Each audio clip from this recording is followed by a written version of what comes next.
नमस्कार। धूमिल पांडुलिपि में आप सबका स्वागत है। भूली बिसरी कहानी में आज सुनिए आशापूर्णा देवी जी का उपन्यास तपस्या का प्रथम अध्याय। यह उपन्यास 3 भागों में उपलब्ध होगा, तो इसका लिंक आपको प्लेलिस्ट में मिल जाएगा। आज सुनिए तपस्या उपन्यास का प्रथम अध्याय। लाल बनारसी साड़ी। दुल्हन ने नाक सिकोड़ ली, बोली, छी छी, लाल बनारसी, और वह भी बड़े बड़े फूलों वाली। हरगिज नहीं, दुहाई दीदी, खामखा इतने पैसे बर्बाद तो मत करो। प्रतिवाद की इस धारा से मंदिरा सहम गई, फिर भी कोशिश कर आवाज को तोड़ा, कठोर करके बोली, खामखा बर्बादी की बात क्यों करती है चंदा? शादी के लिए लाल बनारसी साड़ी से खूबसूरत और क्या चीज हो सकती है? छंदिता उस युग की लड़की नहीं जो अपने विवाह के मामले में कुछ कहने में संकोच अनुभव करे। थोड़ी बहुत लज्जा का ढोंग इंदिरा नंदिता उसकी दूसरी दीदियों ने ही किया था, पर छंदिता इस मामले में बिल्कुल लापरवाह लड़की थी। अपने नाम से फालतू अंश को छाटकर अनायास ही छंदा बन गई थी। अपनी शादी की हर बात में वह रुचि ले रही थी, यहाँ तक कि दूल्हे की घड़ी, अंगूठी और उसके छाते को भी उसने स्वयं पसंद किया था। और यह तो ठहरी अपनी साड़ी। बड़ी दीदी मंदिरा के टोकने पर झंकार के साथ वह बोली, हाँ हाँ, एक बार विवाह मंडप पर सज कर बैठने के ही तो काम आएगी, फिर इसके बाद साड़ी का क्या होगा? 1-2 घंटों की खूबसूरती के लिए नाहक 200 रुपये बर्बाद क्यों हो? मंदिरा ने उदास सी दृष्टि से छोटी बहन को देखा। कितनी उम्र होगी चंदा की, पर कितनी व्यवहारिक बन गई है। नववधु के मोहक साज श्रृंगार का कोई स्वप्न उसके मन में नहीं है। वह रुपयों को देख रही है, सोच रही है भविष्य में उस साड़ी के दाम वसूल होंगे या नहीं, और फिर ऊंची आवाज में अपनी राय भी व्यक्त कर रही है। पर नए गहनों और साज सजावट के और सामान में लाल बनारसी साड़ी के अलावा और कुछ जचेगा भी तो नहीं। जरी के बड़े बड़े फूलों वाली लाल बनारसी साड़ी। नया दूल्हा पहली बार तो उस लावण्यमयी छवि को ही देखेगा। पहली दृष्टि, पहला सुर, प्रथम रंग शिराओं में प्रवाहित खून में हलचल मचा देगा। बेवकूफ लड़की इस सीधी सी बात को क्यों नहीं समझ रही? मंदिरा कमजोर सी आवाज में बोली, अरे बाद में काम नहीं आएगी, ऐसा क्यों कह रही है चंदा? लाल साड़ी क्या कोई पहनता नहीं? चंदा तुनक्कर बोली, जो पहनती है वह पहना करे दीदी। कनक वर्ण कन्याएं तो चलो पहन भी सकती हैं, पर मुझसे तो नहीं पहनी जाएगी। शादी के दिन तो तमाशे वमाशे में चला जाएगा, और उसके बाद तो अभी कभी नहीं। मंदिरा फिर बोली, क्यों री, तू क्या कोई काली लड़की है? तुम लोगों की आंखों में न सही, पर पराई नजरों में तो काली कलुटी हूँ। हर बात में रंग चढ़ाकर बोलती है। नंदी ने भी अपने को काली बताकर लाल साड़ी ना लेने की जिद ठान ली थी, याद है ना उसका पागलपन? पर बाद में क्या बुरी दिख रही थी? दुल्हन को देखकर सबने तारीफ ही तो की। छंदिता हंसकर बोली, देखो दीदी, शादी के दिन भी बदसूरत दिखें ऐसी लड़कियां कम होंगी, चाहे जैसी भी लड़की हो। चंदन, कुमकुम और बिंदी फूल मालाओं की सजावट में जच ही जाती है। मंदिरा हंस पड़ी, तू ठीक ही कह रही है।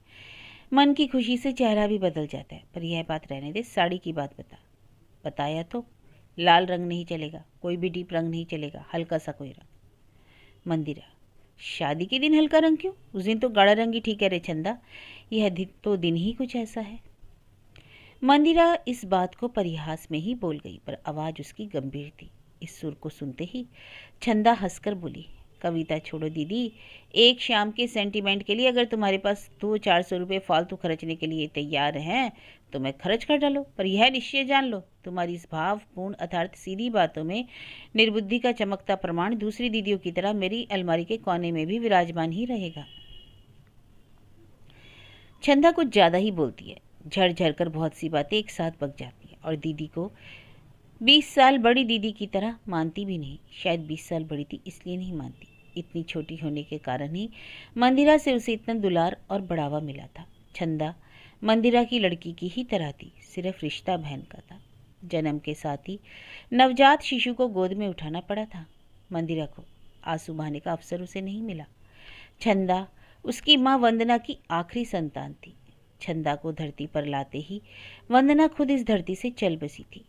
मंदिरा उस समय 20 साल की थी, घर की बड़ी लड़की, माँ का भरपूर प्यार सबसे अधिक उसने अकेले ही भोगा था। पर वह भी कितने दिनों तक? बहुत दिनों तक नहीं। एक एक कर वंदना ने 4 लड़के लड़कियों को और जन्म दिया था। पहले आया था लड़का सुनंद, मंदिरा से कई साल छोटा। उसके बाद कतार में इंदिरा, नंदिता, छंदिता नाम लेकर कोई नहीं जन्मा था। छंद के अनुसार नाम रखने का श्रेय भी मंदिरा को ही था। वंदना ने जिस दिन अंतिम सांस ली, छंदा बस 4 दिनों की थी। मंदिरा के पिताजी ने रूंधी आवाज में उससे कहा था, उसका नाम छंद मिलाकर रखने की जरूरत नहीं मंदी, उसका नाम रख दे अश्रु छाया या करुणा। सबकी करुणा पर ही तो जिएगी ये। मंदिरा बोली थी, क्यों पिताजी, करुणा पर क्यों? माँ नहीं है इसलिए संसार पर से उसका सारा अधिकार भी छिन गया क्या? छंद मिलाकर ही नाम रखूंगी। नंदिता के बाद छंदिता, अच्छा नाम रहेगा ना? पर पिता से भी अबोध बच्ची के लिए मंदिरा आखिर कितने दिनों तक अधिकार की लड़ाई कर सकी थी? लड़की का नाम अश्रु न रखने पर भी आंसुओं की बाढ़ ने उसके पिता के दिल को हिला दिया। स्वास्थ्य गिर गया, उन्होंने बिस्तर पकड़ लिया। मंदिरा अवर्णीय स्थिति में आ गई थी। एक तरफ मातृहीन असहाय शिशु, दूसरी तरफ पत्नीहारा असहाय एक बूढ़ा प्रौढ़ आदमी भी शिशु की तरह नासमझ बन गया। साथ में एक ऐसी गृहस्थी जहाँ छोटे 3 भाई बहन दीदी का मुंह ताक रहे थे। दीदी ना दे तो बेचारों को समझ नहीं कि रोज के कपड़े कौन से पहने, क्या खाएं, और घर भी इतना संपन्न नहीं कि चारों तरफ नौकर चाकर खट रहे हों। सारा कामकाज अपने ही हाथों संभालना। किसी शाम थोड़ी तबीयत खराब रही तो लगा ना जाने क्या अपराध हो गया। 3 साल बाद पिताजी ने इस परिस्थिति से मुक्ति दी, पर लंबे अरसे की बीमारी ने गृहस्थी को बिल्कुल खोखला कर दिया। पिता के मरने के बाद इस खोखलेपन को अनुभव कर मंदिरा को तो दिन में भी तारे नजर आने लगे। भाई बहन इन 3 वर्षों में और भी बड़े हो गए और उनकी खुराक भी बढ़ गई, कपड़ों का नाप भी, शैतानी भी। मंदिरा की आंखों के आगे सिर्फ अंधेरा था। 23 साल की जवान लड़की इस अंधेरे में कर्तव्यों से लदे इस जहाज को कैसे ठेले? माँ बाप के मरने पर जिस चाचा ने कुछ पूछा नहीं, उसी चाचा के आगे हाथ फैलाए, या फिर जो पत्नी तक को भूलकर गुरु के नाम पर मतवाला होकर फिर रहा है, उस मामा के घर आश्रय मांगे। लोगों ने तो मंदिरा को वही उपदेश दिया जो सबसे आसान था। कहा, मकान तो अपना है ही, अच्छा खासा मकान है, आज के ज़माने में किराया भी अच्छा मिल जाएगा, इसलिए अब इस मकान को एक कमाऊ पुरुष समझो और सब लोग मामा के घर जाकर रहो। मामा का घर बड़ा है, गुरु कब अपने चेलों के साथ आएगा, इसलिए किराए पर भी नहीं चढ़ाता, वही जाकर 2 कमरे मांग लो। इन हितैषियों की बातें टालकर मंदिरा यह नहीं बोली कि जब तक जान में जान रहेगी वह ऐसा नहीं करेगी। नम्र भाव से सिर्फ इतना ही बोली थी, देखो शायद यही करना पड़े।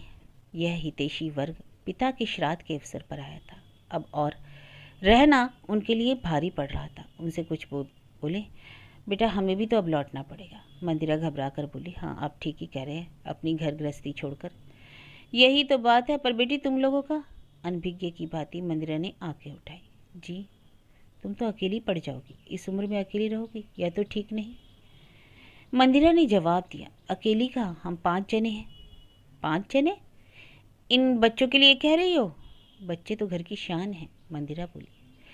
रिश्ते की एक बुआ नाराज होकर बोली, तू तो मानो आकाश से टपक पड़ी मंदिरा, बंगाली समाज तूने अभी देखा नहीं, अपने जैसी लड़की को अकेली रहती देखा है कभी तूने?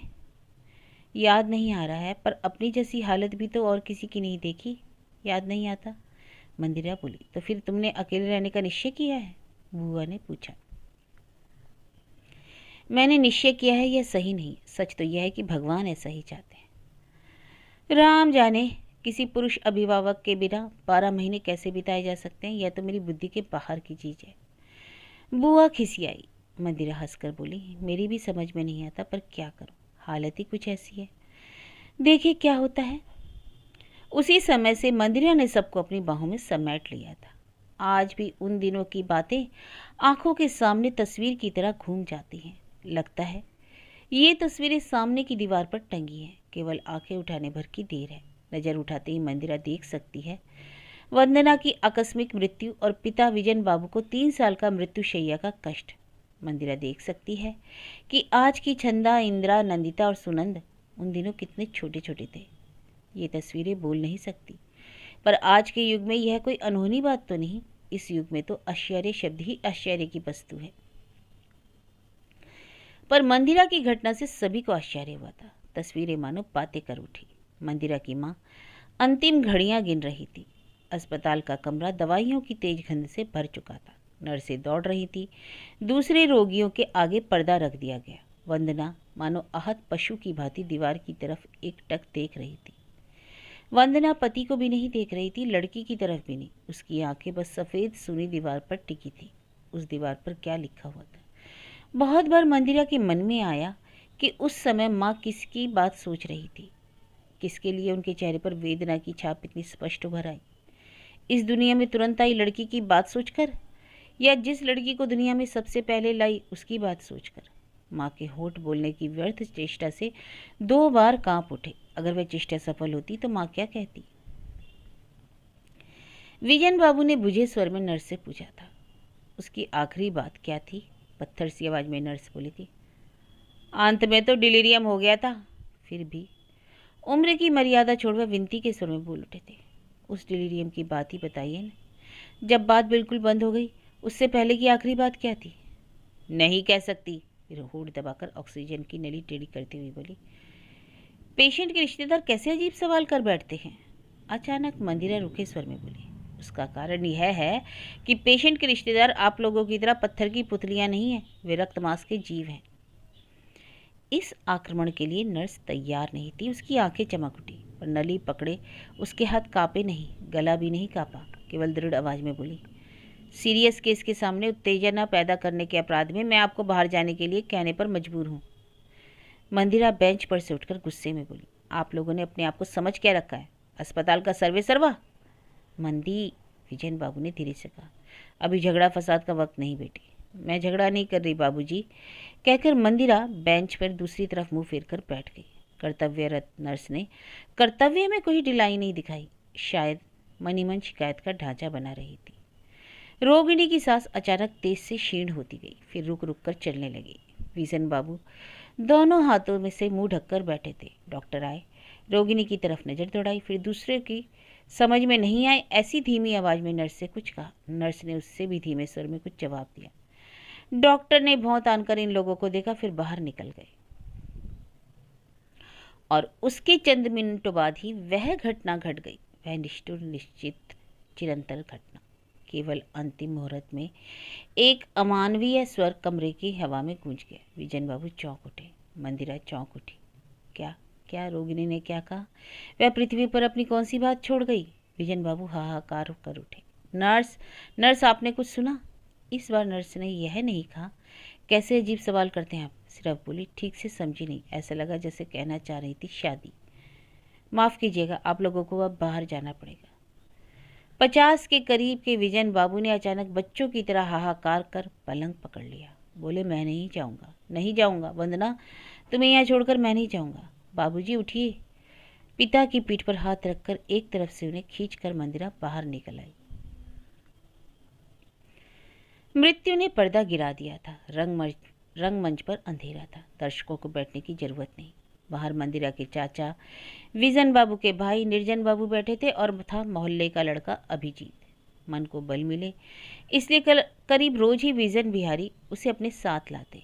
वंदना की मृत्यु विजन बिहारी को अपंग सा बना गई। शायद उन्होंने यह भी सोचा होगा इस बच्ची के जन्मने की क्या जरूरत थी। यह भी सोचा होगा कि नंदिता के जन्म के बाद से ही वंदना का स्वास्थ्य टूट गया था। मैंने गौर नहीं किया, नहीं तो यह लड़की जन्मती, ना ही वंदना जाती। जिस क्षण उन्हें यह मालूम पड़ा कि प्रसव के साथ ही वंदना की जीवन हानि की संभावना है, उसी क्षण से टूटी घड़ी की तरह विजन बिहारी भी थम गए थे। शायद इसलिए अस्पताल आने के लिए उन्हें किसी की मदद चाहिए थी।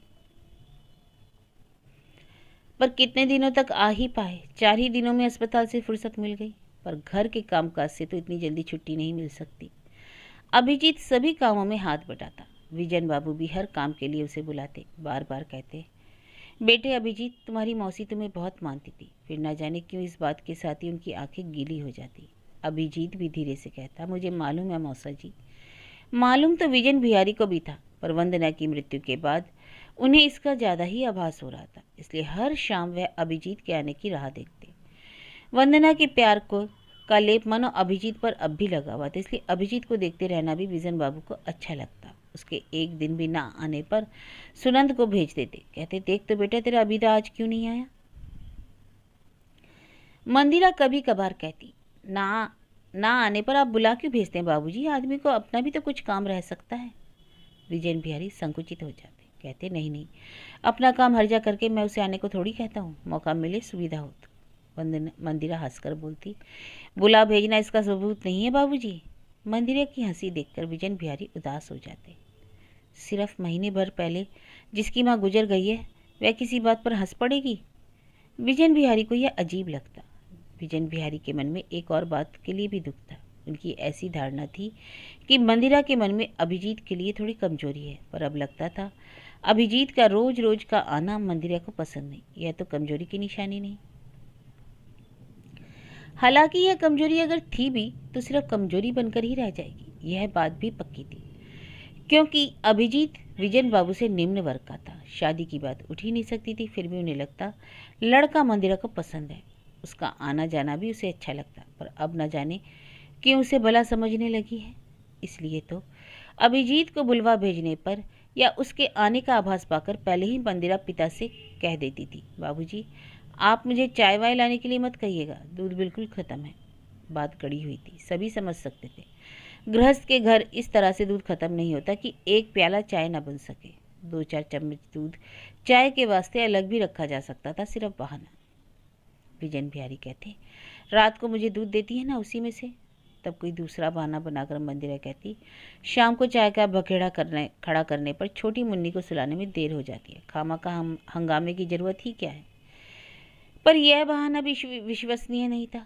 सुनंद को पढ़ाते समय, इंदिरा नंदिता को कहानी सुनाकर खिलाते समय क्या छोटी मुन्नू के सुलाने में देर नहीं होती। पर हर शाम मंदिरा इन कामों के लिए समय निकाल ही लेती है। छोटी मुन्नी छंदिता पर विजन बाबू का स्नेह थोड़ा कम था। वह वंदना की मृत्यु का कारण उसी को मानते। इसलिए मंदिरा का जवाब सुनकर नाराज होकर कहते, 5 ही मिनट का तो मामला, इससे तो तेरी छोटी मुन्नी का कुछ बिगड़ नहीं जाएगा। उस दिन पिता की उक्ति सुनकर और दिनों की भांति मंदिरा मुस्कुराकर चली नहीं गई। बोली, एक दिन अभिजीत के ना आने पर आपका क्या बिगड़ जाएगा बाबूजी? किसी दिन अगर कोई नहीं आ सके तो? विजन बिहारी संकुचित होकर बोले, नहीं नहीं, मेरा क्या बनता बिगड़ता है। तेरी माँ उसे बहुत मानती थी ना, उसे देखकर मन को थोड़ी शांति मिलती है। मंदिरा बोली, प्यार तो माँ हम लोगों को भी किया करती थी, पर हम लोगों को देखकर आपके मन को शांति नहीं मिलती। विजन बिहारी सहम गए। मन ही मन सोचा, लड़की जाती ईर्ष्यालु होती है, एक पराया लड़का ही तो है, पर बेटी को वह भी नहीं पाता। अभिजीत को देखते ही उन्हें वंदना की याद आती है। आज भी जब अभिजीत के आने का समय बीत गया, विजन बिहारी ने चुपचाप सुनंद को बुलाकर कहा, देख तो तेरा अभिदा आज भी अभी तक क्यों नहीं आया? कहीं बीमार तो नहीं हो गया? पर आज और दिनों की तरह सुनंद ने यह नहीं कहा, हाँ बाबूजी अभी देख कर आता हूँ, बल्कि धीमी आवाज़ से बोला, बुलाने गया तो दीदी मुझे डांटेगी। दीदी डांटेगी? हाँ, कहती है पढ़ाई लिखाई छोड़कर मोहल्ले वालों के घर दौड़ने की ज़रूरत नहीं। विजन बिहारी थोड़ी देर चुप रहकर बोले, कुछ भी हो तू जा। मंदिरा कुछ कहे तो कहना बाबूजी ने भेजा था। बाबूजी का कहना नहीं मानूंगा। सुनंद ने मन में निश्चय कर लिया, वह बाबूजी के आदेश का पहला वाक्य तो कह देगा, पर उसके आगे कुछ नहीं कह सकेगा। दीदी को सुनंद जितना प्यार करता उतना ही उससे डरता भी था। शायद ज़्यादा मानता था, इसलिए डर भी ज़्यादा था। प्यार से ही तो भय जन्मता है। प्रिय पात्रों के स्वाभिमान का भय, उसके मन टूटने का भय, उनके गुस्से का भय। जैसे ही अभिजीत को लेकर लौटा, मंदिरा सपाट पूछ बैठी, किताब फेंक कर फिर कहाँ गया था? बुलाने? सुनंद अभिजीत से सटकर बोला, वाह, बाबूजी के कहने पर ही तो गया था। अच्छा जा जाकर पढ़। बाबूजी के कमरे में जाकर गप्पे निकलने की जरूरत नहीं।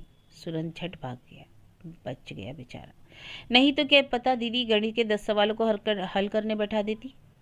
सुनंद के जाते ही अभिजीत ने हंसकर कहा, उस पर तो खूब शासन चला रही हो, अपनी पढ़ाई का क्या हाल है? मंदिरा गंभीर होकर बोली, दक्षिण दिशा में यमराज का एक महल है, वहीं पर गई मेरी पढ़ाई है। मानो आगे नहीं पढ़ोगी? माने तो यही निकलता है। यूनिवर्सिटी में दाखिले के दिन खत्म हो रहे हैं, कुछ ही दिन रह गए हैं, किनारे पहुंचकर नाव डुबोगी? ऐसा कितने ही अभागों के साथ तो होता है। देखो फालतू बातें छोड़ो, तुम्हें एमए करना ही होगा। हुक्म है? हाँ ऐसा ही समझो। अब मुझे मोहल्ले वालों का हुक्म मानना पड़ेगा। तुम्हें हो क्या गया है मंदिरा? बिना कारण सबसे लड़ने पर तुली हुई हो। उस दिन अस्पताल में नाहक नर्स के साथ उलझ पड़ी और अब पड़ोस के लड़के से लड़ रही हो। अनिष्टकारी पड़ोस से लड़ना ही शुभ है। अनिष्टकारी? अभिजीत ने आंखें उठाई, फिर चेहरे पर गंभीर भाव खिल उठा। मुस्कुराकर बोला, खैर थोड़ी बहुत स्वीकृति तो मिली ना। बुरा करने की क्षमता भी तो कोई कम क्षमता थोड़ी ही है। पर यहाँ आने के लिए मना करना क्या शिष्टाचार है? मैं शिष्टाचार निभाती हूँ ऐसा ख्याल छोड़ दो। मैं झगड़ालू हूँ, अभद्र हूँ ऐसा ही मान लो। अच्छा रहेगा, बहुत अच्छा। पर तुम्हारे इस प्रतिरोध की चेष्टा मौसा जी के मन में गलत धारणा पैदा कर रही है। गलत धारणा? गलत धारणा तो जिसकी मर्जी वही बना सकता है, पर किसकी कौन सी धारणा सही है, पर कौन सी गलती है, कौन कौन ठीक बताएगा। मोहल्ले में और पड़ोसी हैं, उनके पास दिमाग भी है, इसलिए उनके लिए यह विश्वास करना कठिन होगा कि सिर्फ मौसा के शोक संतप्त हृदय को शांति पहुंचाने के लिए तुम रोज यहाँ हाजिरी देने चले आते हो। विश्वास करना कठिन होगा क्या? कठिन होगा, या ऐसा विश्वास करना ही असंभव सा है। यह भी सोचने की बात है उनके लिए। स्वाभाविक है, तुमने इस घर की लड़की के मातृ शोक को एक अच्छा मौका समझ रखा है। बहुत दूर तक सोचना सीख गई हो मंदिरा, पर तुम्हारे बाबूजी ऐसा नहीं सोचते। बाबूजी? बाबूजी तो स्वयं ही एक साइकोलॉजी केस है, मंदिरा ने कहा। मतलब? पहले बाबूजी शाम को सुनंद को पढ़ाते थे, यह तो तुम्हें मालूम ही होगा। कहीं उसी काम की जिम्मेदारी फिर ना आ पड़े, इस डर से बाबूजी हर शाम पत्नी शोक से भर जाते हैं, और इसमें तुम उनकी सहायता करते हो। सर्वनाश, बड़ी खतरनाक लड़की हो तुम। इतने जटिल और कुटिल ढंग से सोचना किससे सीखा तुमने? संसार में कितनी ही बातें यूं ही सीख ली जाती हैं, सोचने की जरूरत ठीक नहीं पड़ती, मंदिरा ने कहा। ठीक है, इस पर तुमसे फिर बहस होगी। क्या फ़ायदा, ज़्यादा ना आना ही ठीक है। अच्छी बात है, यही याद रखने की कोशिश करूँगा। अभिजीत ने प्रतिज्ञा की थी और उसका पालन भी, पर अभिमान त्याग कर उस दिन मंदिरा को ही उसे बुलाना पड़ा था। अभिजीत हाल में ही डॉक्टरी पास कर चुका था और आधी रात गए। अगर विजन विहारी यह कहे कि उनकी तबीयत खराब हो रही है और वह ज़्यादा देर नहीं टिकेंगे, तो डॉक्टर को बिना बुलाए मंदिरा रह भी कैसे सकती थी। और अभिजीत तो डॉक्टरी पास करने के पहले से ही इस घर का पारिवारिक चिकित्सक बन चुका था। और फिर आधी रात को दूसरा डॉक्टर मिलता भी कहा। सुनंद को नींद से जगाकर डॉक्टर के पास भेजना पड़ा। विजयन बिहारी कांपती आवाज़ में कह रहे थे, तुम्हारी माँ आकर वहाँ खड़ी है, देख नहीं रही हो? वह देखो अलमारी के पास मुझे बुला रही है। अभिजीत आया, डॉक्टरी फटकार से विजन बाबू की कांपती आवाज़ और आंखों के भ्रम को दूर किया, फिर नींद की दवा देकर चला गया।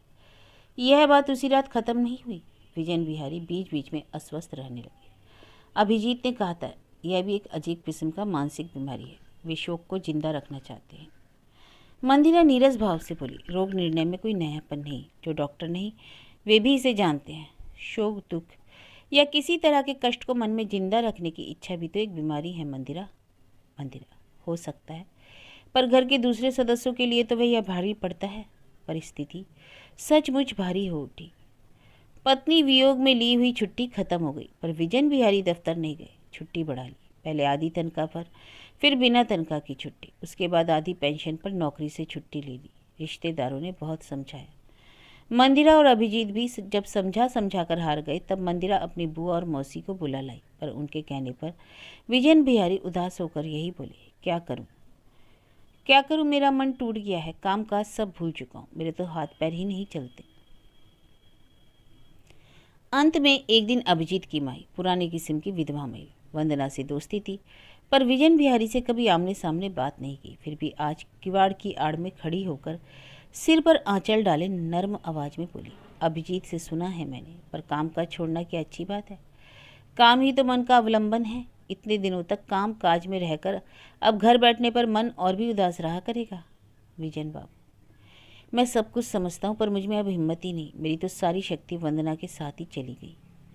अभिजीत की माँ ने उस सौभाग्यशालिनी की बात सोचकर एक गहरी सांस ली और बोली, फिर भी आदमी को काम तो करना ही पड़ता है। 5 बच्चे हैं, उन्हें देखकर ही आप अपने शौक को भुला? नहीं मिसेस दास, ऐसा नहीं हो सकता। मेरा मन बिल्कुल टूट चुका है। मेरी आंखों में वह क्या थी? मिसेस दास संबोधन से अभ्यस्त नहीं थी। फिर भी बोली, आपकी हालत समझ सकती हूँ, पर कर्तव्य को दया नहीं करता है। आपकी अपनी बड़ी बेटी को ब्याह करना है, बच्चों को संभालने के लिए किसी को काम पर रखना है।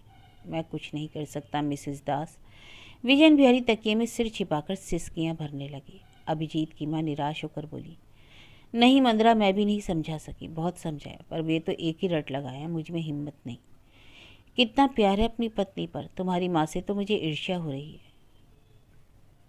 मंदिरा के मन में आया कि इतने गहरे प्रेम का एक छोटा अंश भी बच्चों के प्रति होता तो अपने शरीर को शौकिया इस कदर नहीं बिगाड़ते, इस नशे से मुक्त होकर स्वाभाविक आदमी बन जाते। पर अभिजीत की माँ से बोली, पर बाबूजी का स्वास्थ्य अच्छा ही है, इतना बुरा तो नहीं। मंदिरा झूठ भी नहीं बोली थी। स्वास्थ्य विजन बिहारी का हमेशा से ही अच्छा रहा। इन्हीं दिनों कभी कभी वंदना की अनुपस्थिति की कल्पना से वे अस्वस्थ हो जाते, नहीं तो ठीक ही थे। 50 के करीब उम्र, ब्लड प्रेशर नहीं, डायबिटीज़ नहीं, गठिया नहीं, हाजमा ठीक है, दांत खराब नहीं, आंखें ठीक है, फिर भी क्या उम्मीद की जाए। अगर मंदिरा कहती कि बाबूजी का स्वास्थ्य ठीक है तो उसने कुछ कठोर बात तो नहीं कही थी, पर ना जाने कैसे यह बात विजन बिहारी के कानों तक पहुंच गई। उसी दिन अभिजीत के सामने मन का शोक व्यक्त कर डाला। सुना बेटा, बेटी कहती है बाप का स्वास्थ्य तो बहुत अच्छा है, पर तुम तो डॉक्टर हो, तुम्हें तो मालूम ही होगा मेरा क्या हाल है। हाँ, अभिजीत को मालूम था, पर डॉक्टर को यह भी मालूम करना पड़ता है कि कौन सी बात और कितना सत्य बाहर प्रकट करना चाहिए और कितना छिपाना चाहिए। इसलिए बोला, जी पहले तो आपकी सेहत ठीक ही थी, पर अब तो। विजयन बिहारी उत्साह से बोला, यह बात तुम्हारी मानता हूँ बेटा। जब तक तुम्हारी मौसी जिंदा थी मैं भी तंदुरुस्त रहा। उसके हाथ का बना खाना और मन का यतन, उसी बल पर तो ठीक था। फिर थूक घोट कर सहम कर बोले, इसलिए मरते समय विनती कर गई कि शादी कर लेना। बोलते बोलते विजयन बिहारी का गला भर आया, पर मंदिरा की सारी चेतना मानो मुँह को उठी। वह पत्थर की आंखों से देखती रही। अभिजीत की प्रश्न भरी आंखें भी उसकी दृष्टि से टकराकर व्यर्थ लौट आई। विजयन बिहारी गला साफ कर बोले, यही वंदना के आखिरी शब्द थे, शादी। पर मैं रात दिन उसकी आत्मा से यही कह रहा हूँ, वंदना, वंदना तुम्हारी ये अंतिम बात मैं नहीं मान सकता, मुझे माफ़ करना। अभिजीत और मंदिरा दोनों मूक श्रोता बने रहे। विजयन बिहारी तकिए गए बल लटते हुए बोले, एक गिलास पानी ला तो बेटी मंदिरा। मंदिरा बाहर निकल गई। थोड़ी देर बाद नंदिता बड़े गिलास में पानी दे गई। शादी शब्द से ही मंदिरा पत्थर सी बन जाती है और अभिजीत सूखी सी आवाज़ में कहता है, डिलीरियम में किसी ने कुछ कहा, यह सोचकर खामखा मन छोटा मत कीजिए मौसा जी। पर विजयन बिहारी अब सचमुच ही अस्वस्थ रहने लगे। बाबूजी का स्वास्थ्य तो अच्छा ही है। मंदिरा का यह वाक्य मानो उनके लिए काल बन गया। स्वास्थ्य टूट चुका है, इसका प्रमाण देने के लिए पेट में भूख लिए वे 1.5 रोटी खाकर ही उठ जाते। नाश्ते के नाम पर कुछ नहीं लेते और भूख मारने के लिए गिलास भर भर कर चाय पीते और कहते, समझे ना अभिजीत, सिर्फ इस चाय से ही मन नहीं उछटा, नहीं तो तमाम चीज़ें बिना स्वाद की ही लगती हैं। डॉक्टर की हैसियत से अभिजीत को दवा देनी पड़ती, पर वह दवाई और भी नुकसान पहुंचाती। भूख बढ़े, ऐसी दवाई खाकर भी अगर दिखावे के लिए खाना छोड़ना पड़े तो इससे बड़ा दंड और क्या हो सकता है। वंदना की स्मृति में ही विजयन बिहारी ये कष्ट उठा रहे थे। मन चिड़चिड़ा होता गया, नींद घट गई, सिर दर्द रहने लगा और इस तरह सचमुच ही वे बीमार पड़ गए। पहले दफ्तर के एक आध दोस्त मिलने भी आया करते, पर कर्म जीवन से छुट्टी लेने के साथ साथ धीरे धीरे कम होते होते यार दोस्तों का साथ भी छूट गया। रिश्तेदार भी आकर थक गए। एक हट्टा कट्टा मर्द 2 साल से पत्नी वियोग में आंसू बहा बहा कर अस्वस्थ बन बैठा था। इस हास्यास्पद दृश्य को रोज रोज कौन देखना चाहेगा। पर अभिजीत आता रहा। डॉक्टर का कर्तव्य खत्म नहीं होता। परिस्थिति का चुनाव डॉक्टर नहीं कर सकता, और फिर अभिजीत तो बिना फीस का डॉक्टर था।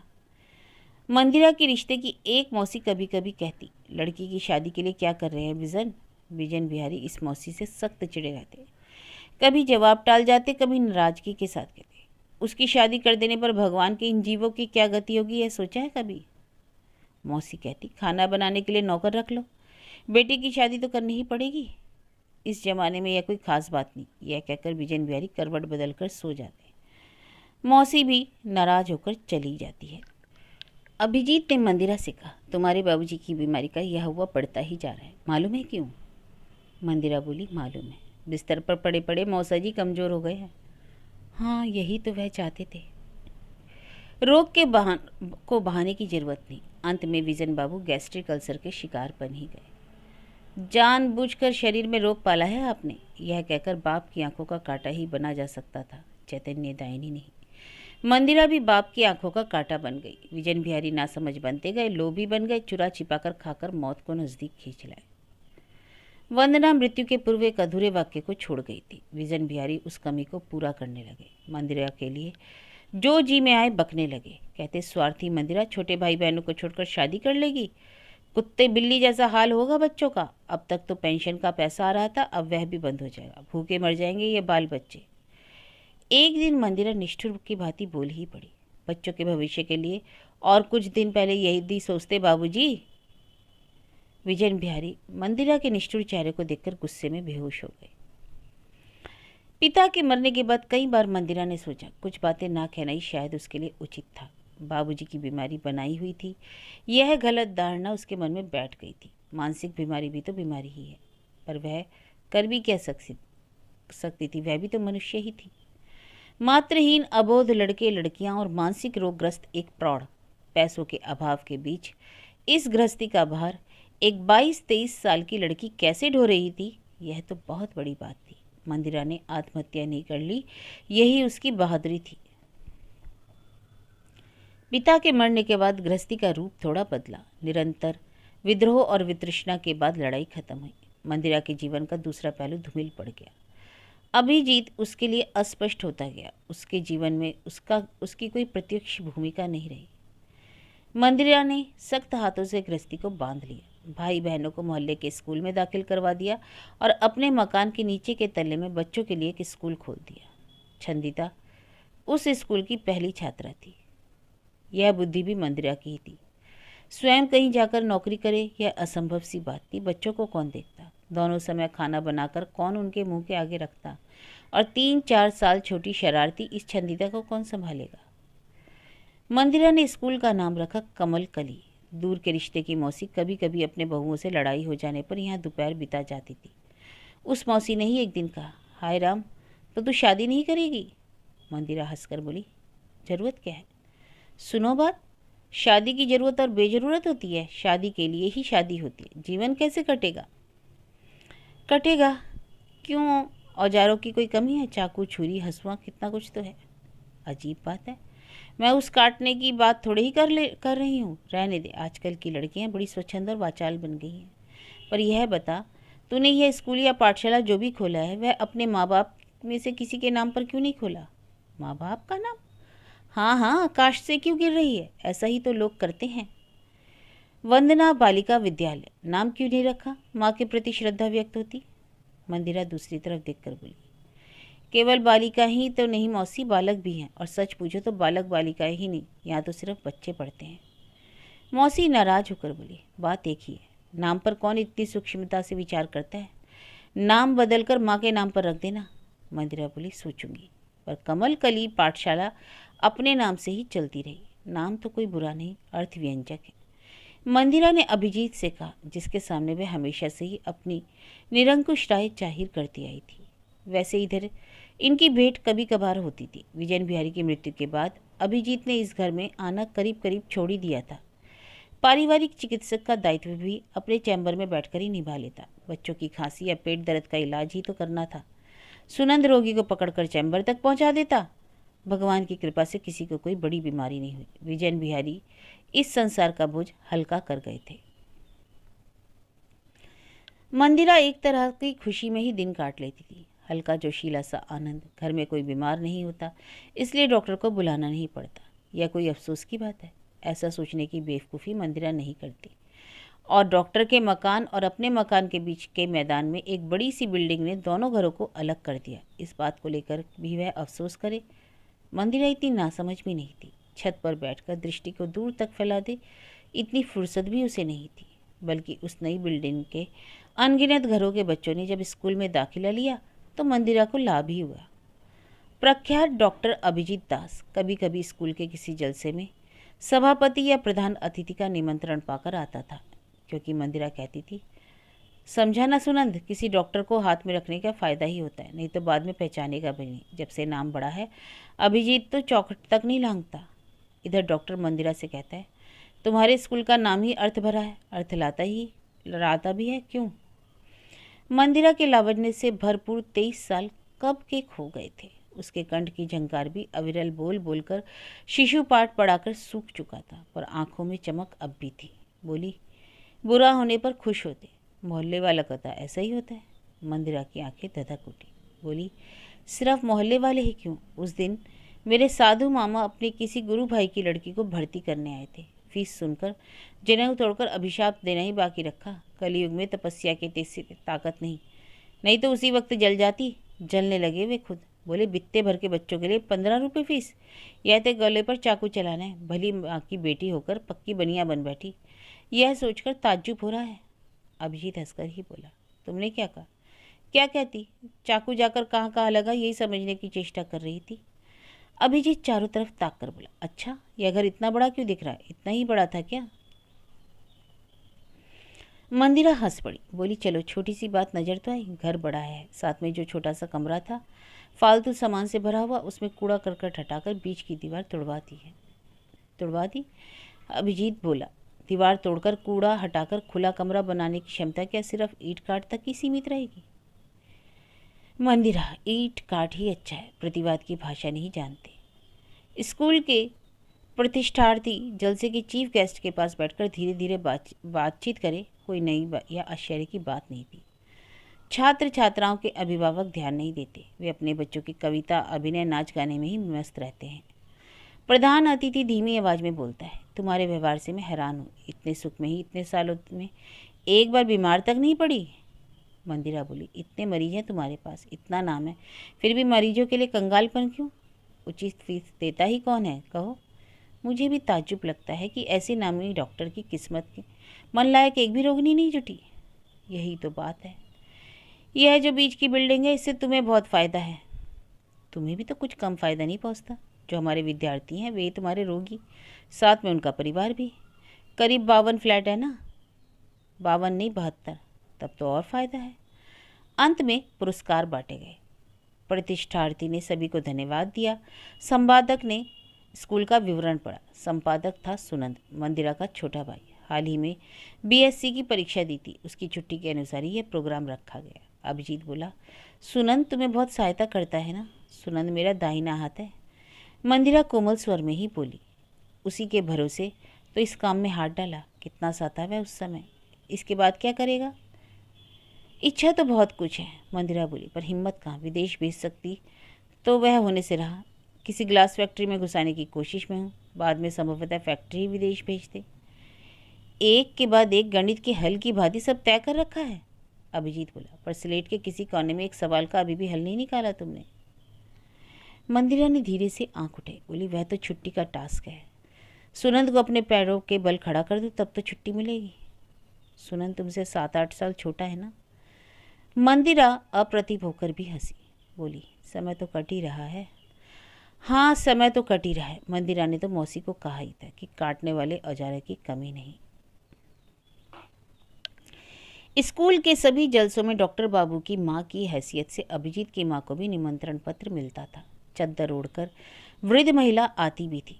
मंदिरा की क्षमता देखकर हार्दिक खुशी भी होती। घर लौटकर लड़के से कहती, कितनी अच्छी लड़की है, क्या कहूँ, उम्र में छोटी है पर ब्राह्मण की बेटी है, इसलिए कहने को जी चाहता है। वह पैरों की धूल लेने लायक लड़की है। कैसा अपने को बनाकर रखा है।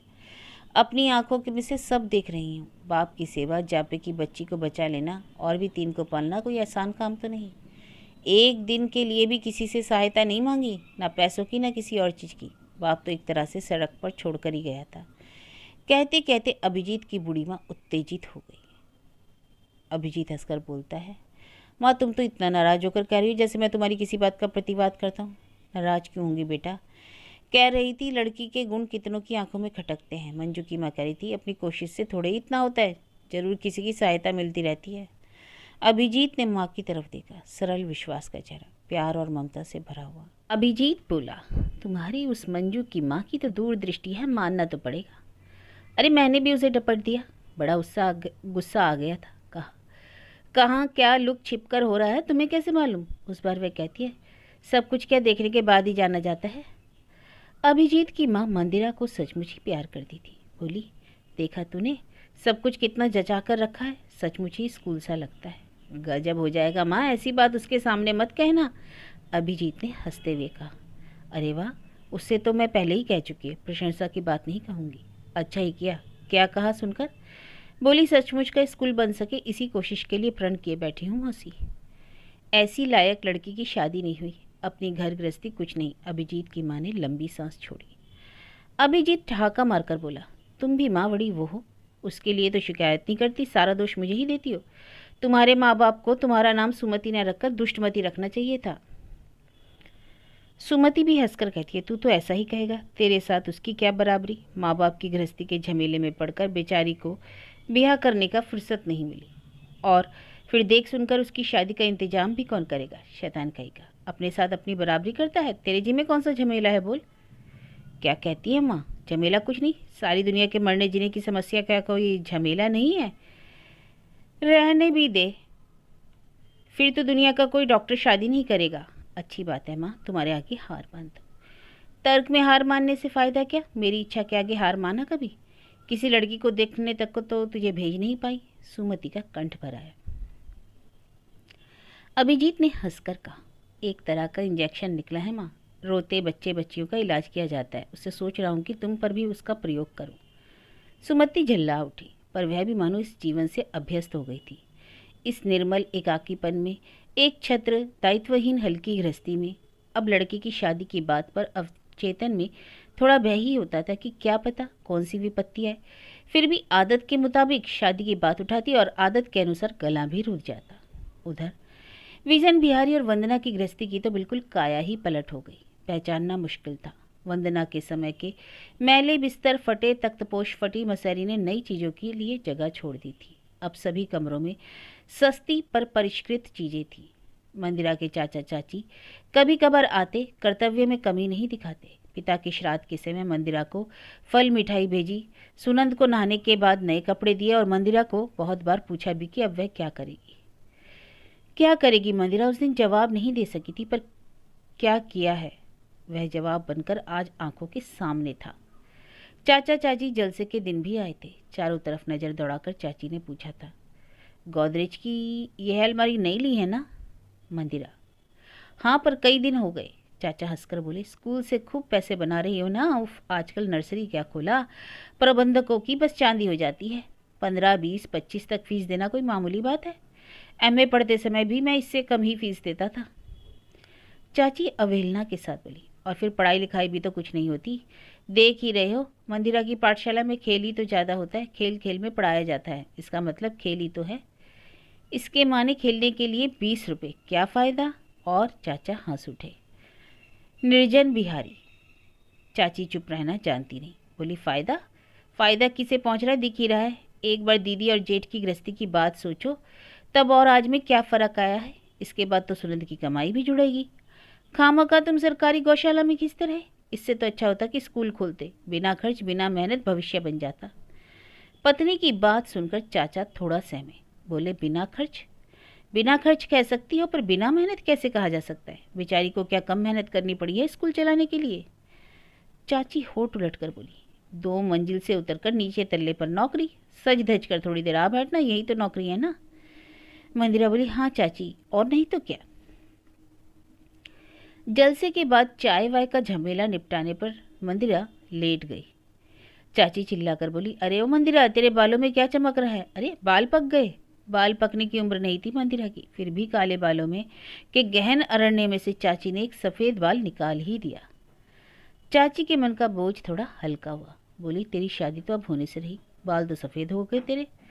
खैर, वंदना और बिजन बिहारी की बड़ी लड़की के तो बाल सफ़ेद हो चुके थे, पर बाकी लड़कियां कहाँ गई? छंद मिलाकर जिनके नाम रखे गए थे, सब कहाँ गई? आपने देखा नहीं ना अभी तक? मोटी सी गठी हुई फ्रॉक पहने जो लड़की कोका कोला बांट रही थी, वही तो सबसे छोटी है, जिसे वंदना 4 दिन की छोड़कर मर गई थी। बाप की बात टालकर भी मंदिरा ने छंद मिलाकर जिसका नाम रखा था, छंदिता। 4 बहनों में सबसे सुंदर वही निकलती, अगर रंग थोड़ा दबा हुआ ना होता, पर शरीर के गठन ने मानव रंग की कमी को पूरा कर दिया। मंदिरा की सफलता का वह जैसे एक सर्टिफिकेट थी। और वह जो किशोरी लड़की दिख रही थी, जिसने शौक से आज पहली बार साड़ी पहनी थी, वह थी नंदिता। माँ के मरने के बाद बहुत दिनों तक आधी रात में भी चील की तरह चिल्लाती थी, खाने के लिए रोती थी। हजारों अभावों के बीच में जिसके सिराने बिस्कुट और पेड़े रखने पड़ते थे, नंदिता ने आज बालों में साबुन लगाया था, हल्के नीले रंग की नायलॉन की साड़ी पहन रखी थी, तरुणी दिख रही थी। और इंदिरा तो युवती बन गई थी, दूसरी टीचरों के साथ बैठी हुई थी। इधर वह भी पढ़ाने लगी थी, सुंदर सा चेहरा, गोरा चिट्टा शरीर, थोड़ा सा भारीपन लिए। सुनंद के पास बैठने पर उसकी बड़ी दीदी दिखती थी, स्वभाव मीठा पर गंभीर। सुनंद ने से उसकी बहुत पटती थी, पर नंदिता अक्सर सुनंद से लड़ पड़ती, उलझ पड़ती। ये झगड़े खेल, हंसी और गाने के होते। इन्हीं के बीच मंदिरा जो जी रही थी, सुखी थी। दीदी पर इन लोगों का अगाध प्यार था। सभी दीदी पर हर बात के लिए निर्भर थे। सभी की जुबान पर दीदी दीदी की रट रहती। जीवन की यह सार्थकता क्या कुछ कम थी? अच्छा ही तो समय कट रहा था।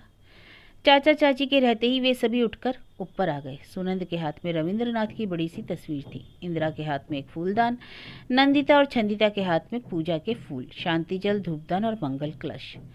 निर्जन बिहारी अचानक पूछ बैठे, अरे उनकी तस्वीर कहाँ है? भैया की? भैया की? मंदिरा अचरज से देखने लगी। बोली, किसकी तस्वीर के बारे में कह रहे हैं? अरे भैया के लिए कह रहा था, भैया के मकान में जब स्कूल खोला है। मंदिरा को लगा मौसी ने ही चाचा को यह बात सिखाई थी। चाचा फिर बोले, तुम्हें भैया का नाम रोशन करना चाहिए था। मंदिरा कठोर नहीं बनी, दृढ़ होकर बोली, चाचा मैं तो लड़की हूँ, बाबूजी के नाम की रक्षा करने का डिपार्टमेंट सुनंद का है। चाचा कुछ बोले उसके पहले ही चाची बोली, लड़की का दायित्व पराई हो जाने पर नहीं रहता। तू तो अभी पराई हुई नहीं, फिर दायित्व से कैसे बचेगी? जो बाप का सब कुछ भोगता है दायित्व उसी का होता है। मंदिरा ने चाची को देखा, निश्चिंत निर्लिप्त चेहरा। क्या मंदिरा कह सकेगी, मकान तो मेरे बाबूजी का बनाया हुआ नहीं है चाचा, आपका मकान भी आपका बनाया हुआ नहीं। आपके पिताजी ने अपने 2 बेटों के लिए अलग अलग मकान बनाए थे, पर अपने बाप के नाम को रोशन करने के लिए आप लोगों ने अब तक क्या किया?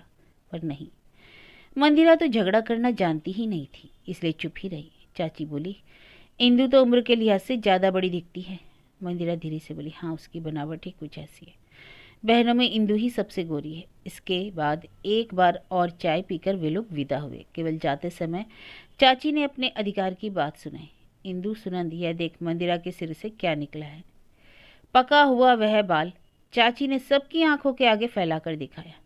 ताज्जुब है, अभी तक उसे संभाले बैठी थी।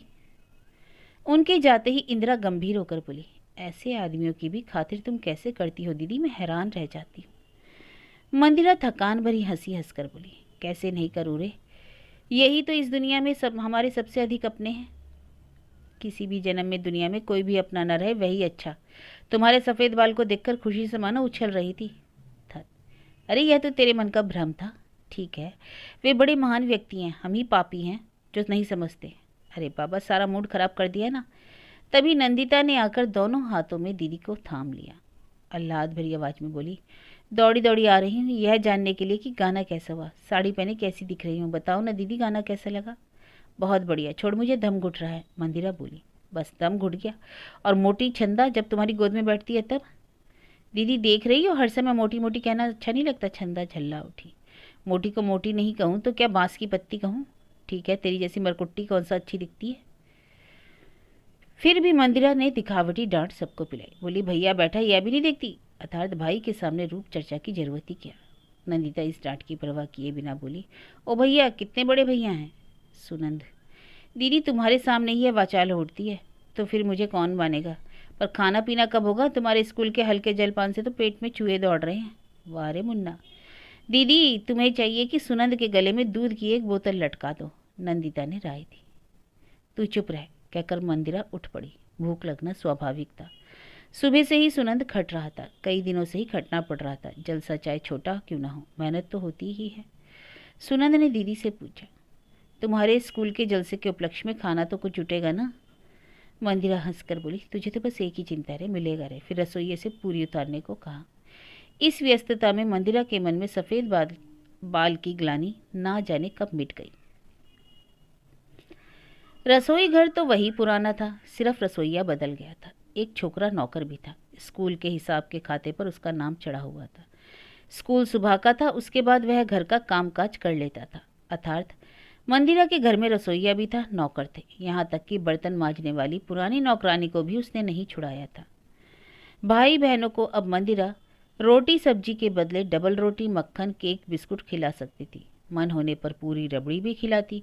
खिड़की दरवाजे पर रंगीन पर्दे लटकते, फूलदान से कमरा सजा होता। इन्हीं सब बातों के लिए मंदिरा की मौसी, चाची, मामी सबके मन में जलन होती। माँ बाप के मरने पर मंदिरा ने किसी के आगे हाथ नहीं फैलाया था, सिर ऊंचा कर खड़ी थी। लोगों को बुरा लगना स्वाभाविक था। विवाह योग्य लड़की जिसकी शादी के लिए मरते समय भी माँ बेचैन थी, उसने अपनी शादी की चिंता भूलकर माँ के छोटे अव्यवस्थित घर और बच्चों को समेटकर उसे एक मंदिर बना डाला। रिश्तेदारों के लिए यह अपमान ही तो था। उनके बदन पर तो मानो इस लड़की ने मुट्ठी भर धूल झोंक दी थी। पर मंदिरा के फुफेरे भैया और भाभी मानो पवित्र खुशी की लहर लेकर आते। मंदिरा की महिमा से वे मोहित थे। कहते, हम लोगों का गौरव है मंदिरा, अपनी कोशिश से इतना कुछ कर दिखाया। मंदिरा बोली, सिर्फ मेरी चेष्टा से इतना नहीं हो सकता था। सुनंद ने भी कमल कली के लिए बहुत किया है। मुझसे 7 साल छोटा है, पर है बड़े भाई के समान। इसी तरह प्यार, ममता और स्नेह से मंदिरा ने भाई बहनों को ऊंचा उठाया। मंदिरा के मन की शून्यता को भी इन्हीं लोगों ने भर रखा था। उस दिन फुफेरे भैया भाभी मिलने आए तो कहने लगे, तो तूने शादी नहीं की? मंदिरा हंस पड़ी, बोली, बस और मत कहो। खास खबर कुछ मालूम भी है? सिर से सफ़ेद बाल निकला है।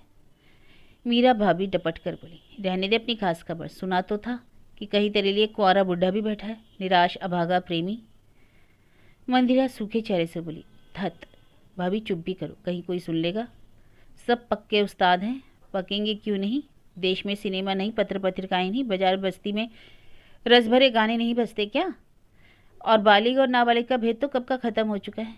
यही तो मुश्किल है भाभी, मंदिरा बोली। माँ बाप ही सिनेमा स्टारों के नाम पर बच्चों का नामकरण करते हैं और बच्चों को उस विषय के बारे में सजग कर देते हैं। अपने ही स्कूल से ढेर सारे उदाहरण दे सकती हूँ। मीरा बोली, तो फिर बात को गोपनीय बनाने में क्या धरा है? ज्ञान वृक्ष के फल को अब लोगों ने चख ही लिया तो तुम भी अपना फल निश्चित से चबाओ। तुम्हारा सिद्धांत बुरा नहीं है भाभी। बुरा? अरे भाई बोलो फर्स्ट क्लास है, पर देखो भाई, मैं तो कर्तव्य के नाम पर इस तरह उपासी नहीं रहती। क्या शादी के बाद कर्तव्य नहीं निभाया जा सकता? दोनों मिलकर निभाते। एक और का बल भी तो तुम्हें चाहिए। भाभी के इस हंसी मजाक को मंदिरा सहज मन से ले नहीं पाती, शायद उसके लापरवाह ढंग से कहने के कारण। पर मंदिरा स्वयं ही क्या कुछ कम लापरवाह थी? जो जी में आता बग देती, पर बस अभिजीत के सामने ही तो। अभिजीत कहता भी, तुम्हारे मुंह में कुछ अटकता नहीं है। भेंट तो कभी कभारी होती थी, पर मौका मिलता ही मंदिरा बोलती, तुम्हारा चेहरा दिन पर दिन कैसा होता जा रहा है मालूम है? बुढ़ा, ब्रांड, बैचलर। आह, जब अपनी गाड़ी पर निकलते तो राह चलते लोगों को भी जरूर तुम पर दया आती होगी। अभिजीत बोला, पर मेरा मन तो ओल्ड मेड को देखकर करुणा से द्रवीभूत हो जाता है। मंदिरा, मेरे चेहरे पर तुम्हारे जैसा बुढ़ापा नहीं। यह बात स्वयं के लिए समझ में नहीं आती? बस बस, मालूम है बच्चे मुझे कमल कली दीदी कहते हैं। बच्चे तो अपनी नानी दादियों से भी ऐसे ही प्यार में से कहा करते हैं, अभिजीत ने कहा। मंदिरा, ईर्ष्या की बात मैं नहीं मानती। अगर मुझे सफ़ेद बाल की खबर नहीं मिलती तब भी। मंदिरा अचानक चुप हो गई, स्थिर हो गई, बोली, यह खबर तुम्हें किसने दी? किसी ने भी दी हो, झूठ तो नहीं है। मंदिरा भी भौं तान कर बोली, तो फिर मुंह लटका कर बैठे हो? अब आशा छोड़ो, कोशिश जारी रखो। दुल्हन अब भी जुट जाएगी। पैसे वाले बुढ़े से शादी करने की लड़कियों की कमी नहीं। अभिजीत ने कहा, जो जी में आए बग डालती हो। फिर भी अभिजीत की बातचीत का ढंग बहुत बदल गया था और यह स्वाभाविक भी था। मंदिरा के चारों तरफ नए प्राण का ज्वार था। मंदिरा के घर में कमल कली के बच्चों की मुस्कानें थीं। मंदिरा को उत्साह मिलता उससे, बच्चों की खुशी के सौरभ से उसे नया जोश मिलता। मंदिरा जब क्लास में पहुंचती, मंदिरा दी, कमल कली दीदी कहकर बच्चे गुंजन करते। बच्चे अपने छोटे हाथों से मंदिरा को थाम लेते, एक मुट्ठी फूल की तरह गाल फुलाकर शिकायत भी करते, मंदिरा दी उसने मुझे मारा। स्कूल के बाद मंदिरा ऊपर आती, नंदिता पंख जैसा हल्का शरीर लिए मंदिरा के शरीर पर लुढ़क जाती। दीदी दीदी, तुम सिर्फ अपना स्कूल लेकर रहोगी, मेरी स्कूल की बात नहीं सुनोगी? कल क्या हुआ मालूम है? इन ताजे प्राणों के बीच मंदिरा रहती, तो फिर मंदिरा क्यों बुझती? स्कूल को और बढ़ाने के काम में वे दौड़ धूप करती रहती। बच्चों के लिए विलायती शिक्षा प्रणाली की किताबें मंगवाती, स्कूल के नए नियम बनाने में उलझी रहती। और अभिजीत, उसके चारों तरफ केवल हैजा, टाइफाइड, गठिया, हफनी, blood pressure, thrombosis, paralysis, diabetes के रोगियों की भीड़ लगी रहती। बच्चों को भी वह बीमारी की विभीषिका के बीच ही देख पाता। मनुष्य को बुखार से विवर्ण, मृत्यु से नील और मृत्युपथ यात्री के निकट जनों का आंत्रनाद। डॉक्टर साहब अब क्या होगा, इसे अच्छा कर दीजिए। अभिजीत के दिन और रात इन्हीं आंत्रनाद और यंत्रणाओं के बीच बीतते। जब रोगी को पथ्य मिल जाता तब अपना हंसता हुआ चेहरा लेकर कौन जाता है डॉक्टर से मिलने? खतरनाक बीमारी से उठकर पति जब पत्नी की बाहों में बांधता है, प्यार भरी आंखों से उसकी ओर देखता है, उस सुंदर मिलन को दिखाने के लिए डॉक्टर के पास कौन जाता है? मौत के साथ लड़ाई में जीतकर जब कोई गृहिणी अपने प्रिय परिजनों के बीच त्यौहार मनाती है तो उस त्यौहार का निमंत्रण पत्र डॉक्टर के घर नहीं पहुंचता। रोग ठीक होते ही डॉक्टर से रिश्ता ढीला हो जाता है। और एक आध जन यदि याद भी रखता है तो अत्यंत व्यस्त डॉक्टर के पास समय कहाँ। उस समय वह किसी दूसरे रोगी के सराहने बैठा होता है। डॉक्टर को सिर्फ दुख देखेगा, यंत्र ना देखेगा। कमल कलीसा तारुण्य उसे कहाँ देखने को मिलेगा। इधर अभिजीत ने माँ की सुविधा के लिए एक विधवा मौसेरी बहन को बुला लिया था, पर वह भी अभिजीत से सिर्फ अपने रोग की ही चर्चा करती। पेट ठीक नहीं है, एक आध पुड़िया बना देना अभिजीत। पीठ में कई दिनों से दर्द है, क्या करूं बता ना रहे। जीने पर चढ़ते सांस भारी उठती है, दिल की बीमारी तो नहीं। इसी तरह की असंख्य बातें। अभिजीत धीरे धीरे बुझता जा रहा था, बदलता जा रहा था। पर अभिजीत ही क्यों, सारी दुनिया ही तो हर पल रंग बदल रही थी। नहीं तो सुनंद इतना कैसे बदल जाता, जिसने अपनी बुद्धि के उन्मेष में यह अनुभव किया था कि मैं अपने पैरों के बल खड़ा होते ही दीदी को इन सब कामों से छुट्टी दे दूंगा। सुनंद दीदी से डरता है, उसे प्यार करता है, उसके प्रति श्रद्धा है। उससे भी अधिक दीदी के प्रति उसके मन में ममता है। दीदी की तपस्या, आत्म बलिदान, अभाव के बीच भी सबको सुखी रखने की इच्छा उसने हृदय से अनुभव की है। दीदी और अभिदा के बीच कहीं कोई मिठास भरा गहरा रिश्ता है, यह भी उसने बचपन से ही अनुभव किया है। पिता की बिखरी गृहस्थी को अच्छी तरह संवारने की लगन में दीदी अपनी बात भूल रही है, अपने यौवन की वेदना को दूर हटा दिया है। सुनंद सब समझता है, इसलिए हमेशा से सोचता आया कि मैं लायक बनते ही दीदी को मुक्त कर दूंगा। सुनंद को लायक बनाए बिना मंदिरा को चैन नहीं। उम्र में मंदिरा से 7 साल छोटा होकर भी ममता भरे मन से बड़े भाई की तरह सुनंद ने सोचा है, बड़ा होकर कमाना शुरू करते ही वह दीदी की शादी कर देगा। बचपन की कल्पना में घंटों उसने सोचा है कि वह कौन कौन से जेवर दीदी को पहनाएगा, बड़ी धूमधाम से दीदी की शादी करेगा। उसे याद है बाबूजी के रहते दीदी ने गले की चैन सुनार को बेचकर सुनंद के लिए किताबें खरीद कर दी थी, स्कूल की फीस भरी थी। यह बात कांटे की तरह सुनंद के मन में चुभी हुई थी। अक्सर दीदी भूख नहीं है कहकर अपना नाश्ता सुनंद की थाली में डाल देती। बड़ा होकर यह बात भी सुनंद से छिपी नहीं थी, इसलिए उसके दिमाग में एक ही चिंता थी, दीदी को कैसे कष्ट से मुक्ति दिलाए, दीदी को खुश करे, उसे आराम पहुँचाए, उसकी गृहस्थी बसा दे। फिर भी सुनंद बदल गया। इसमें सुनंद का क्या अपराध, वह तो नित्य परिवर्तनशील ममताहीन दुनिया का दोष था। अपराध चाहे जिसका भी हो, इस आघात से मंदिरा दिशाहारा उठी, उसे विश्वास नहीं हो रहा। पर सुनंद ने हंस हंस कर ही यह खबर सुनाई थी, क्योंकि सुनंद बदल चुका था, वह अपने अतीत को भूल चुका था। सुनंद उस समय सोच रहा था, सुनंद केवल लिलुआ की उस रबड़ कंपनी का केमिस्ट था, वही उसका अस्तित्व था। वीर शिकारी की भांति उसने अपना निर्णय सुना दिया। शब्दहीन आंत्रनाद से किसी का हृदय कितना टूटा यह देख नहीं पाया। लिलुआ के उस कारखाने के कर्मचारियों के मेस में रहकर जब वह रह रहा था तो अचानक ही उसका भाग्य चमक उठा। डायरेक्टर दास साहब की नज़र में पड़ गया। अच्छी नज़र से क्या नहीं होता। सुनंद प्रशिक्षण के कई बेड़े लांघकर प्रधान सहकारी का पद पा गया और शुरू से ही 650 रुपये तनख्वाह पाने लगा। यह खुशी उसके लिए वास्तव में अप्रत्याशित थी। खुशी से उल्लासित चेहरा लिए सुनंद लिलुआ से अचानक ही आ पहुंचा। मंदिरा को वह दिन अच्छे से याद है। कई दिनों की लगातार वर्षा के बाद आकाश मेघ शून्य था, धरती धूप से चमक रही थी। सुनंद को देखकर मंदिरा खुशी से उछल पड़ी, बोली, बड़ा हीरे जैसा लड़का है रे तू मान या ना मान, 2 दिनों से तेरे लिए मन बड़ा उदास हो रहा था। आ बैठ, धूप में आया, शरबत बना लाती हूँ। पर सुनंद ने दीदी का कंधा पकड़कर बैठा दिया। प्यार जताने का यही एक तरीका है। छोटे कद की मंदिरा, सुनंद ने हमेशा बड़े भाई की भूमिका ही निभाई है। उसी पुराने ढंग से कहा, रहने दो अपना शरबत, भली लड़की की भांति बैठ जाओ चुपचाप। बड़ी अच्छी खबर लाया हूँ दीदी। अच्छी खबर? यानी नौकरी मिल गई तुझे? फिर अपनी नानी दादी की ही तरह मंदिरा ने मन ही मन भगवान के प्रति कृतज्ञता जताई। अच्छा अब बोल। सुनंद बोला, फिलहाल तो शुरू 650 रुपये से हुआ है, पर जल्दी ही 800 मिल जाएंगे, अगले साल तक 1000। इसके अलावा शायद कभी चीफ भी बन जाऊँ, यानी अगर कहीं बाहर से क्वालिफाइड होकर आ सका तो, पर भेजेंगे तो वे ही। फिर टांगे हिलाते हुए बोला, उसके बाद तो दीदी 3500 बेसिक। मंदिरा यह सब क्या सुन रही थी, कोई कहानी? सुनंद यूं ही उससे मजाक तो नहीं कर रहा था। संभव है छोटी मोटी कोई नौकरी मिल गई है, दीदी से मजाक कर रहा है। पर मंदिरा बेवकूफ़ नहीं बनी, बोली, बस इतना ही, पूरे कारखाने का मालिक नहीं बना दिया तुझे? वारे दीदी, तुम मजाक समझ रही हो? सच कह रहा हूँ, मजाक नहीं है दीदी, सपाट सच्ची बात है। परसों ज्वाइनिंग है, आज छुट्टी थी इसलिए तुम्हें खबर करने चला आया। मंदिरा आंसू रुककर हंसकर बोली, सच कह रहा है? हाँ दीदी सच। मंदिरा के मन में आया माँ की तरह पूजा के लिए अलग रुपए उठाकर रखे। परीक्षा फल या कोई भी अच्छी खबर पाकर माँ इसी तरह पूजा के पैसे अलग उठाकर रखती थी। इस विचार के साथ उसे यह भी लगा कि वह खुद दादी नानियों के ज़माने की बन गई, इसलिए उस विचार को त्याग कर बोली, याद रखना तूने 3 बार सच कहा है। सुनंद बोला, क्यों दीदी? सुनंद सेन के इतना ही बुरा है, तुम्हें विश्वास नहीं? मंदिरा हंस पड़ी, बोली, संदेह तुझ पर नहीं रे, भाग्य पर हो रहा है। तू ऐसे समय आया कि इतनी बड़ी खुशखबरी मुझे अकेले ही सुननी पड़ रही है। इंदु, नंदा, छंदा कोई भी घर पर नहीं है, सबके संग सब झुंड बनाकर सिनेमा गए हैं। ठीक है, खुशी का अकेले उपभोग करो ना दीदी। फिर अचानक शर्म से चेहरा लाल कर बोला, खुशखबरी की एक और भी वजह है, मैंने शादी कर ली दीदी। फिर मानो सच में ही यह एक खुशखबरी थी। सुनंद जोर से हंस पड़ा। मंदिरा सिहर उठी, कुछ बोल ना सकी।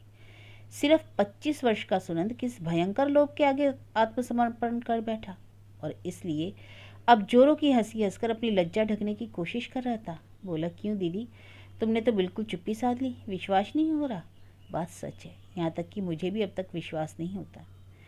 मंदिरा शांत स्पष्ट शब्द में बोली, तो तुमने शादी कर ली है? जिंदगी में पहली बार सुनंद को मंदिरा ने तू नहीं तुम कहा था।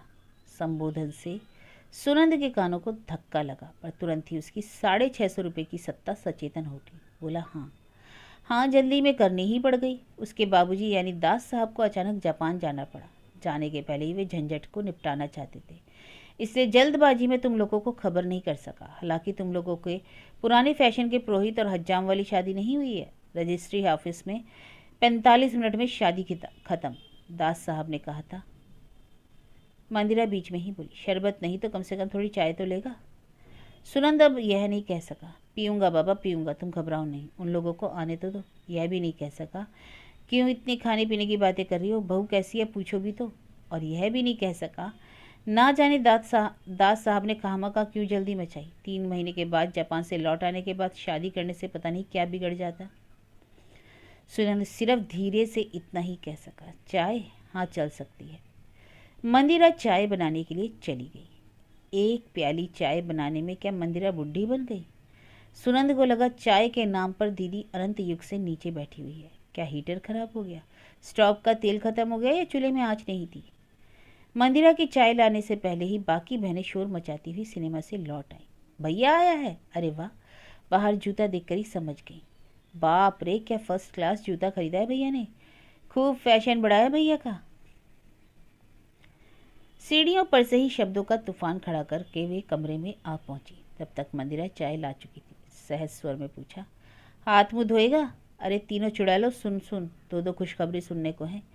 इस बार खुशखबरी मंदिरा ने ही छोटी बहनों को सुनाई, पर ये चुड़ैलें क्या मंदिरा की तरह खामोश हो गई? नहीं, क्योंकि मंदिरा की तरह उनके मन पर इस बात का भारी धक्का नहीं लगा, इसलिए वे लोग दीदी पर ही झपट ली।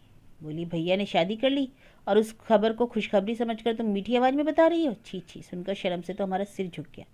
यह तूने क्या किया भैया? किसी ने क्या तुझे मंत्र पढ़ाकर देवी के सामने बलि के लिए खड़ा कर दिया था? अरे हमें आभास तक नहीं हुआ और तू शादी कर बैठा। तीनों बहनें एक साथ झपटी। कोई किसी से कम नहीं थी। एक ने कहा, अब समझी, होगी कोई नीच डोंग, इसी डर से पहले किसी को बताया नहीं कि कहीं शादी न टूट जाए। इतने कम दिनों में इतने गहरे प्रेम में कैसे डूब गए भैया? प्रेम तो कुछ नहीं, मोटी तनख्वाह का लोभ था, है ना भैया? वही बात सच भैया, इतना लोभी तू कब से बन गया?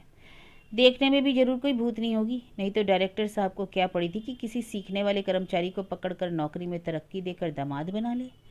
हम लोग लिख कर दे सकते हैं दीदी कि हमारी भाभी का रंग काले पत्थर जैसा होगा, बड़े बड़े दांत, टेढ़ी आँख, चपटी नाक, है ना इसी तरह की, और होगी ही, नहीं तो तेरे भाग्य में डायरेक्टर की लड़की कहाँ? सुनंद इस मामले को हल्का करना चाहता था। बहनों की आशंका गलत नहीं थी, सच वास्तव में ही कटु था। प्रेम कुछ नहीं, सचमुच ही जबरदस्ती गले में डाल देने वाली बात थी। 2400 के ग्रेड और 650 रुपये ने उसके मन का मोह लिया था। सिर्फ इतना ही नहीं, कंपनी के पैसों से विलायत, अमेरिका, जापान, जर्मनी आदि देशों में सैर करने के स्वप्न ने उसकी दृष्टि को धुंधला कर दिया था। बचपन से आखिर उसे मिला भी क्या था जो आज के इस प्रलोभन को वह अनदेखा कर देता? पर इस समय इस निजी परिवेश में उसी के आश्रय में दिन काटती इन बहनों के सामने वह स्वयं को बड़ा नीचा और गिरा हुआ महसूस करने लगा।